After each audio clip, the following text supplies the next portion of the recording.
This is 27 yogis in 27 days. Um, and Adam just started joining the group and has been so wonderful and open and kind and sharing, making it through our sessions of meditation. So I'm really interested to see this yogi presentation today. Thank you so much, Emily. And the reason why I kind of hesitated this morning to volunteer was I was just anxious and stuff, but everybody here has just been so kind and has created a really welcoming space. So thank you all for listening to me. And yeah, just keep on creating this uplifting space is really necessary. So without further ado, this is my guy. If you want to know how to pronounce his name, Dr. Sthaneshwar Timalsina. I'm just recording it on my iPad, showing you the screen, the presentation on my iPad. This is I couldn't get the screen recording to work here, but we can work with this if that's okay with everybody. Um, so yeah, this is my guy. Can you guys see it correctly? Okay, so here we go. So Dr. Even I get it wrong. Dr. Thimalsina. He's originally from Kathmandu, Nepal, and he met his root guru. I watched this video when he was 16. And in the Hindu, the Tantra method, they call it the Diksha Guru. And he met this guru the day after he had a dream. It was a dream where he went down this like small cold alleyway and had this premonition of this guy saying, "You're late." And then a few days later, his friend took him to see this astrologer guy that he'd been egging him on to go. And exact same thing happened. He remembered the dream. They walked down this cold alleyway, and then that old guy said, "You're late." And then ever since then, that old guy was like, "Hey, you are late. You are meant to be my student." And ever since then, he got initiated into this path. So the path that he is, that is,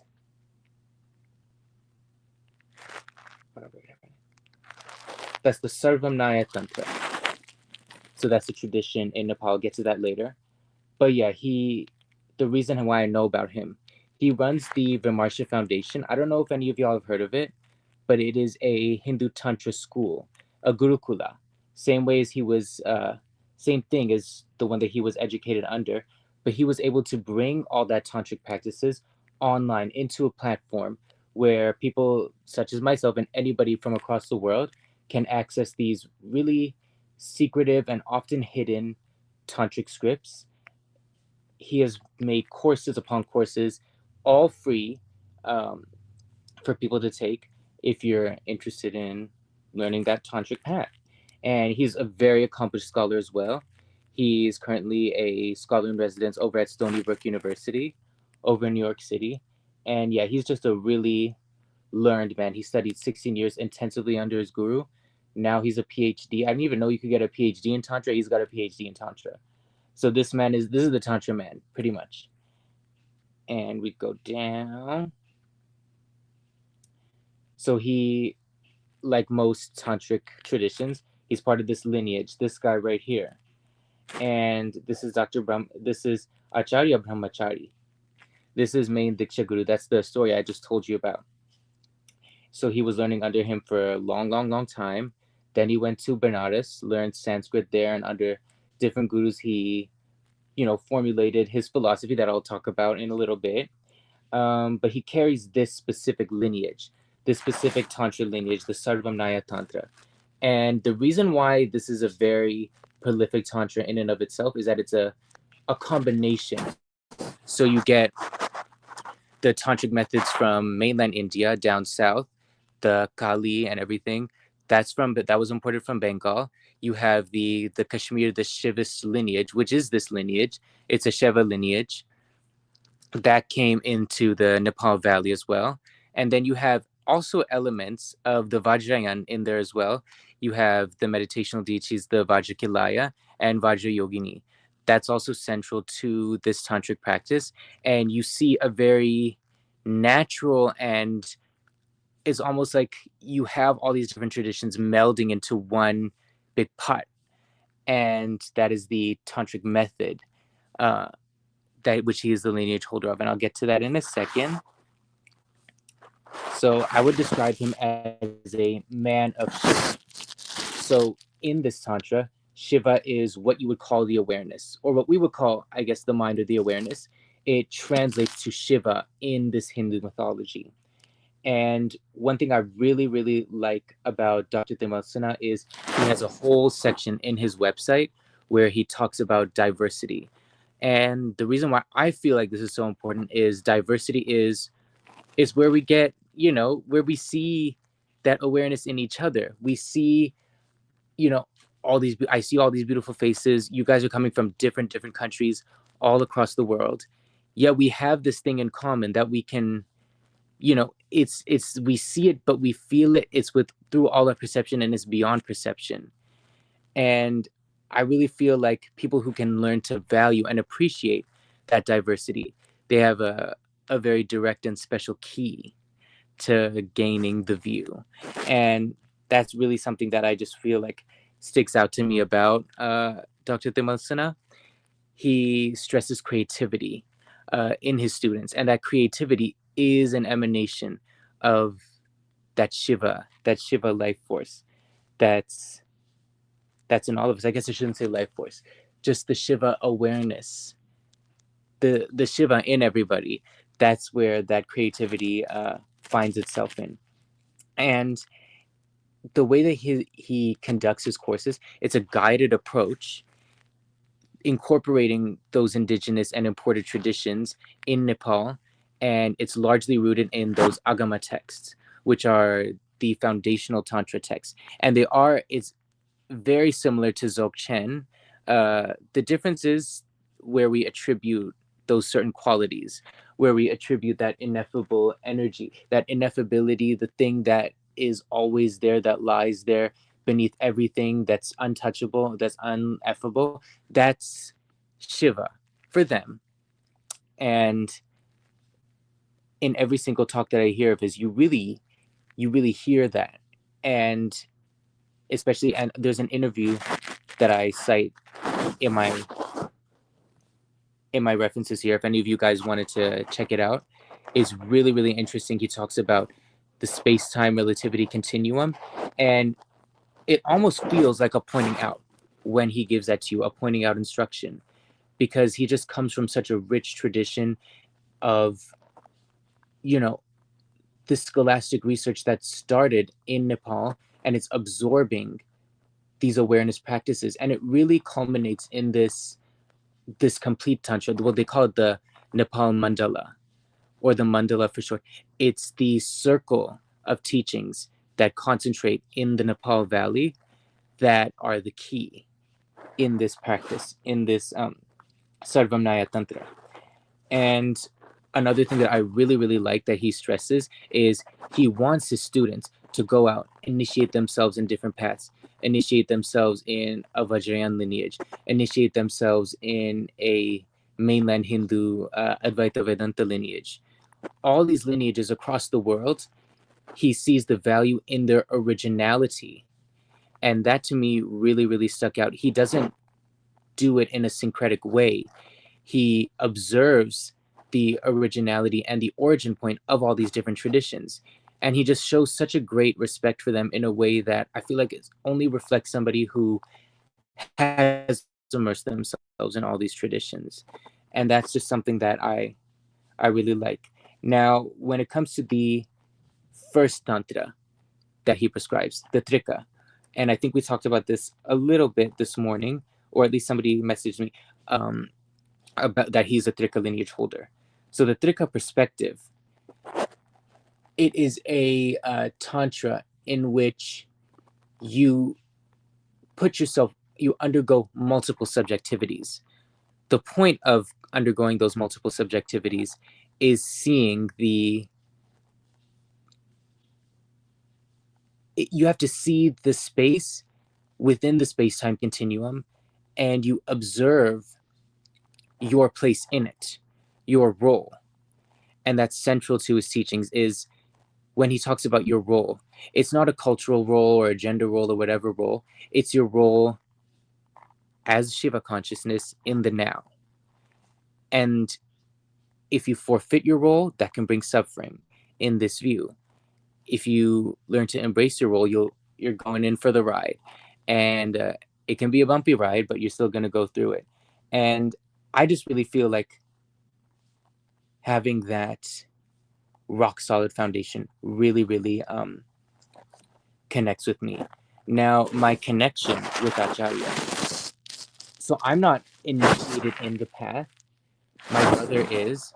And I would always, when I would come home, I would always listen to his talks. I'm from a Hindu background. So the Hindu worldview is what I operate under. Dzogchen just gave me a new perspective. But the Hindu worldview is my home.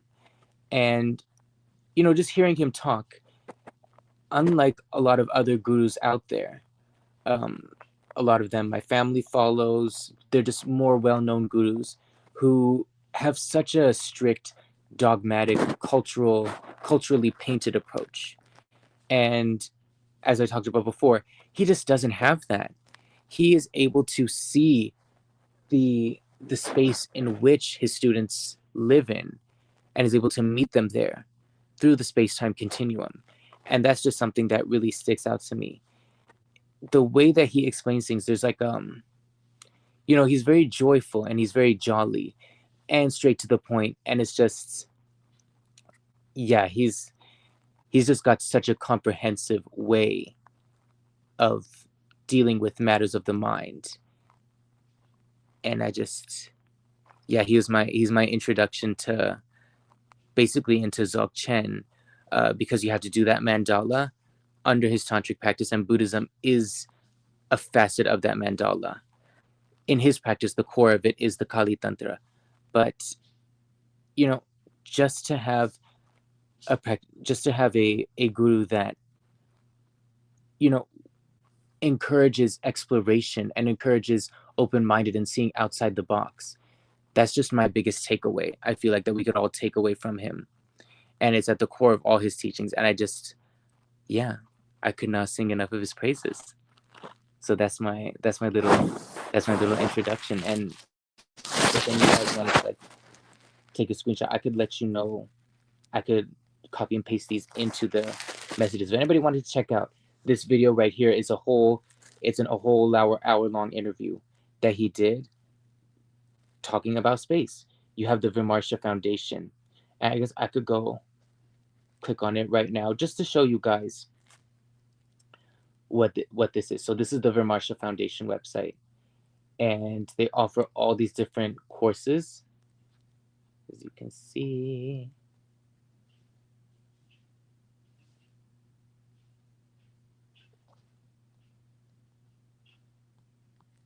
Why can't I click?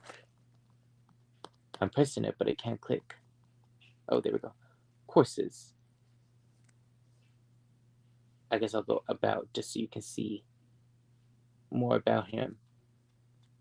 So yeah, this is the guy right here. And he talks more about his lineage and whatnot in his bio here. He's got his whole academic thing. And yeah, that's my little presentation on him. If you guys got any questions, just let me know. We could discuss that.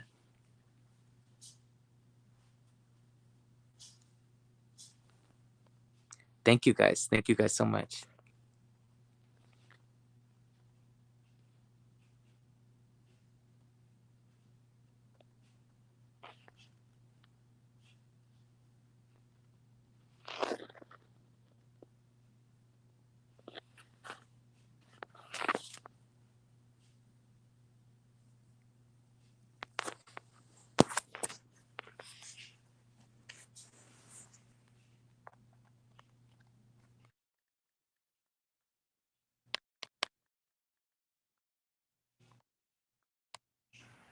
All right, no comments or questions. Yeah, got quite a few in the comments there.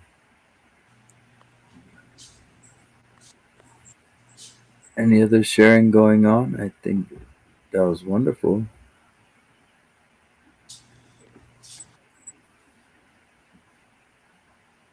Yeah, those of you who are building bridges between so-called Hinduism and Dzogchen, thank you so much for that. I really do appreciate it, and it's really great to hear all these different voices on the topics. And um, the crossover, Vajrayana particularly, but I would say even in the Pali Canon, you have mention of Mahakala and Vajrapani, Avalokiteshvara. So, and then of course, like Adam mentioned, in Vajrayana we have Vajrakalaya, right? And there's quite a few other correlations that we can find there. And so, in fact, Saraha is venerated in so-called Hinduism, and he's credited with creating Vajrayana schools. The same with Varupa. Varupa is actually has the first mention of Hatha Yoga too. So, um, and as well as being credited as the father of the Sakya tradition and Vajrayana Buddhism. Those that say Tibetan Buddhism invented their own thing, or they tend to ignore these deep roots that they had in India. But truly fascinating stuff. Yeah, anybody want to join the discussion? I just wanted to say there's something that I forgot to add.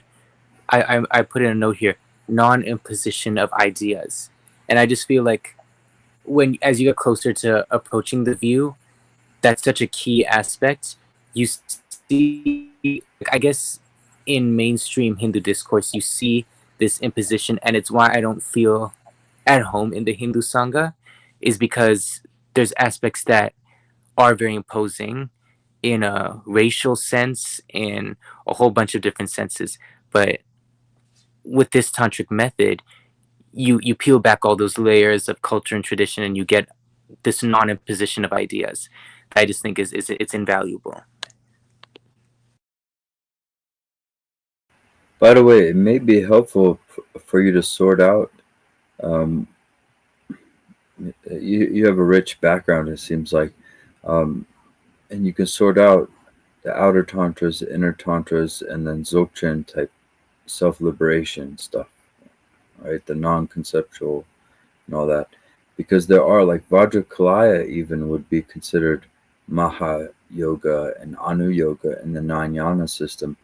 So before Dzogchen, still Dzogchenpas will use Vajrakalaya protective practices and things like that, but it is in a different context, right? So from your sharing, I got the sense that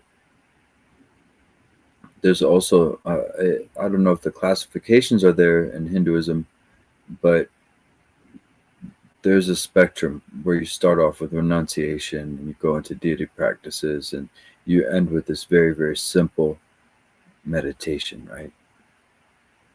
Is that making sense? Yeah, so that would there's specific terms in Sanskrit that is what that's what you're describing. But yeah, that's very true. Um, in the Dzogchen method, that's Shambhavopaya.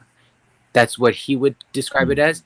It's that surge of seeing through upon receiving instruction from a guru or from a lama, the Tibetan word.